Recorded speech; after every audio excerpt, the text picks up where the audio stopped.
America is considered one of the most powerful nations in the world today. One pillar of America's strength is its military, which depends on its nuclear arsenals, nuclear-powered submarines, and aircraft carriers. Where did this power come from? It began in World War II when President Roosevelt called on scientists to study nuclear power. How the world is really endangered by Hitler. Among other things, and at the climax, he said, "You scientists are blamed for the weapons to be used. But I tell you that if you now won't work on weapons, the freedom of the world will be lost." The Italian navigator has just landed in the New World, coded telephone message sent by Arthur Compton, who was in charge of the Office for Scientific Research and Development, confirming the first self-sustaining nuclear chain reaction. On the afternoon of December 2, 1942, the atomic age began inside an enormous tent on a squash court under the stands of the University of Chicago Stagg Field.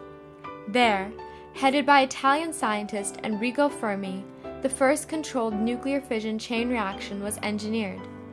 This became known as Chicago Pile 1. The result? Sustainable nuclear energy led to the creation of the atomic bomb and nuclear power plants, two of the 20th century's most powerful and controversial achievements. The journey to arrive at this point was long and involved many people and ideas. It was achieved through a collaboration of many events. This story began centuries ago when Martin Klaproth discovered uranium in 1789.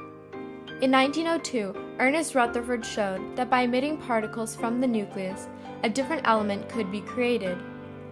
Following this, the people who demonstrated that fission could release a lot of energy were Otto Hahn and Fritz Strassmann. While this was an important development, because they were unable to harness this energy, there was no practical use of nuclear energy at this point. The person who conceived how a nuclear chain reaction might work was Leo Szilard. Szilard kept his knowledge on how the first controlled nuclear chain reaction might work a secret for 6 years until German scientists split the uranium atom.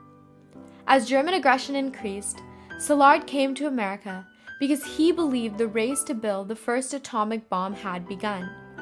He wrote a letter to President Roosevelt in 1939, pointing out the danger if Germany created the first atomic bomb. He had this letter signed by Albert Einstein because he did not have influence in high places. This decision changed the course of World War II and made America one of the most powerful nations on Earth. This was possible because of what happened on December 2nd, 1942, a turning point, when the first controlled nuclear chain reaction took place. The biggest impact at the time was that it set the stage for the Manhattan Project and for the development of nuclear weapons. Much later than that, but partly out of an outgrowth of the nuclear weapons development, it became important as a potential source for power. The research to build a superbomb to win the war changed history forever.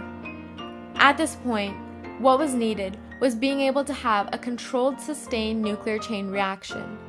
There was a race to get here, between two countries, two people, while the whole world was at war.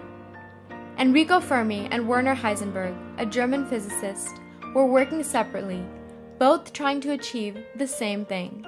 However, they had different ideas on how to successfully orchestrate the first controlled nuclear chain reaction.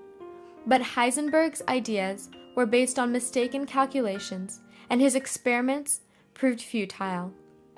Fermi was working at the University of Chicago. On the morning of December 2nd, 1942, Fermi and his team were hard at work. The moment was tense. If their theories and experiments until now proved wrong, they could blow up half of Chicago. After a lunch break, Fermi supervised the final steps of his experiment, which proved to be a success, forever changing the course of history. finally, Fermi, to most everybody's relief, I guess you'd say, said, okay, zip in. I don't know where that term ever came. And George put the control rod all the way back in, and everybody cheered. The whole gallery was filled with people. This was a turning point in history. At this time, Szilard said to Fermi, "This day will go down as the blackest day in the history of the world." Not everyone agreed. Because since then, we have all these modern plants with tremendous power output and a minimal amount of nasty stuff that we just don't need to live with. And it all started because of the nuclear stuff that happened in the pile in Chicago. It demonstrated that you could control a nuclear chain reaction. Up to that point, it had just been theoretical. And from that, a lot of wonderful things have developed from that nuclear chain reaction. Medical science and many advantages that we have today. As soon as it became evident that an atomic bomb could be made, the question arose, who would be the first to make the superbomb? Would it be Hitler's Germany, Japan, or the United States? All three rushed to be the first to uncover the secret.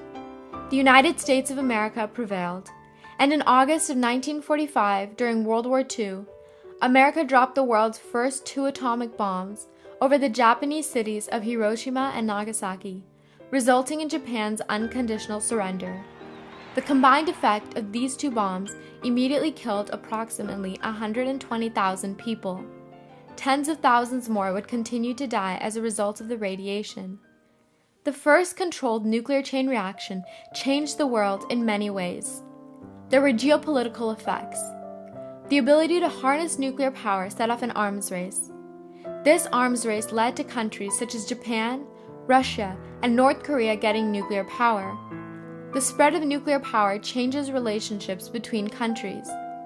Many countries, such as the United States, have developed weariness towards Iran because of their opaque nuclear policies. One of the reasons the United States is so powerful and prominent across the globe today is because of our nuclear arsenals. Some believe that these nuclear arsenals are the reason we have had no World War III. All the countries know that such a war would end in mutual destruction. One of the positive impacts of the chain reaction was the coming about of nuclear energy. Nuclear energy is looked at as a possible solution to energy problems in developing countries. Nuclear energy is also pushing its way up as a major source of energy. It is the 3rd largest source of energy in the United States, producing 19% of our energy. We would not have technology such as nuclear submarines and aircraft carriers without the power available from the chain reaction. On the other hand, the chain reaction gave human beings, for the first time, the power to wipe out the world. Today, we have enough power to destroy the world multiple times. An incredible amount of power, unheard of before, is now available at our fingertips. People like Enrico Fermi and Leo Szilard brought about a great change in the world. It was through their idea of controlling a nuclear reaction that the idea of an atomic bomb came about. From there, all of the world's nuclear arsenals were created. The power that was created in the University of Chicago on December 2nd, 1942, changed the life of every person alive today. This power could be the path to a greener and cleaner world for us. Or, in the wrong hands, that power could be the end of us all. Samuel K. Allison, one of the physicists involved in the nuclear chain reaction, said, "All of us knew that with the advent of the chain reaction, the world would never be the same again."